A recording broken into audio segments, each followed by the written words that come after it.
Salut, c'est Stéphane de Simplicité.fr. Pour ce premier épisode de vlog, j'avais envie de vous parler de side project ou de projets parallèles. Personnellement, à intervalles réguliers, et depuis que j'ai commencé ma carrière, j'ai eu tout un tas de side projects. Et le dernier en date est celui-ci. Donc ma chaîne internet et bien sûr mon site Simplicité.fr. Qu'est-ce qu'un side project ? Alors, un side project, c'est un projet dans lequel on s'investit en parallèle de son activité professionnelle. Et dans les métiers de la tech, cela peut permettre de faire de la veille, d'expérimenter et de se mettre à jour de toutes les nouvelles technologies. Ce sont des projets que l'on choisit en parallèle de son daily job, donc c'est bien différent. Dans son entreprise, donc les périmètres sont définis, les objectifs sont clairs, on ne fait pas n'importe quoi. Par contre, dans un side project, on va pouvoir choisir ce qu'il nous plaît de développer comme compétences ou de définir des objectifs qui nous sont propres.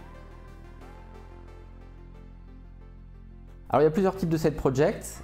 Il y a les projets d'études pour passer un diplôme ou de nouvelles certifications. Il y a des projets qui sont plus orientés business, qui permettent de s'investir dans une entreprise qui vient juste d'être créée, voire même qui est en phase d'amorçage. Et puis il y a tous les projets pour lesquels vous allez expérimenter ou développer vos propres idées, votre créativité. Pourquoi se lancer dans un side project ?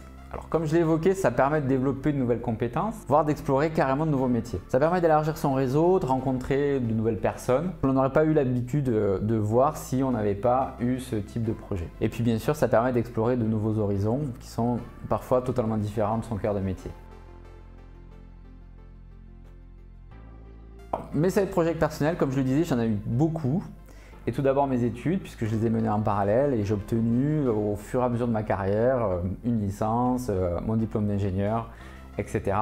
Alors ça a été plutôt bénéfique parce que ça m'a permis d'acquérir des connaissances théoriques et de les mettre en pratique qui ne sont pas forcément nécessairement dans le cœur de métier, mais qui sont potentiellement très importants dans l'entreprise.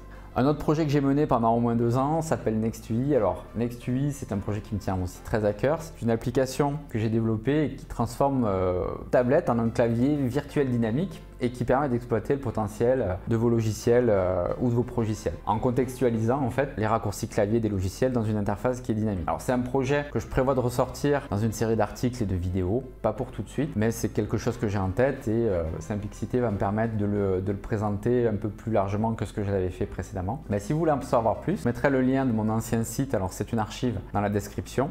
Et bien sûr, il y a le projet Simplicité. La création et le partage de contenu est une première pour moi et c'est un support qui va me permettre d'expérimenter, de partager des contenus utiles que vous pourrez mettre en pratique pour vous-même et en entreprise. Alors pour finir, je vous propose quelques conseils pour vous lancer. Il n'est pas nécessaire d'avoir une idée super géniale, mais il faut plutôt partir d'une envie ou d'un objectif que l'on a envie d'atteindre. Parce que finalement, le plus dur, c'est pas l'idée, mais c'est plutôt de se lancer, de faire les premiers pas. Donc il faut une bonne organisation. Donc, quand on a une vie personnelle et professionnelle qui est déjà bien chargée et bien remplie, c'est important de s'organiser. Et pour moi, c'est clairement très important de maintenir cet équilibre. De mon point de vue, il faut se mettre des objectifs qui sont raisonnables. Tout ne se fait pas en un jour. Et avoir conscience que la progression est plus efficace en faisant plutôt qu'en réfléchissant. Donc il faut apprendre, tester, se tromper, recommencer, puis itérer, mettre les choses petit à petit en place de façon à ce que les choses se fassent. Voilà, c'est tout pour aujourd'hui, mais j'aimerais bien savoir si vous aussi vous vous êtes engagé dans un ou plusieurs side projects, passés, présents ou que vous prévoyez de réaliser. Envoyez-moi un mail, dites-moi tout dans les commentaires. C'était Stéphane de Simplicité, je vous dis à très bientôt pour un prochain épisode. Bye bye.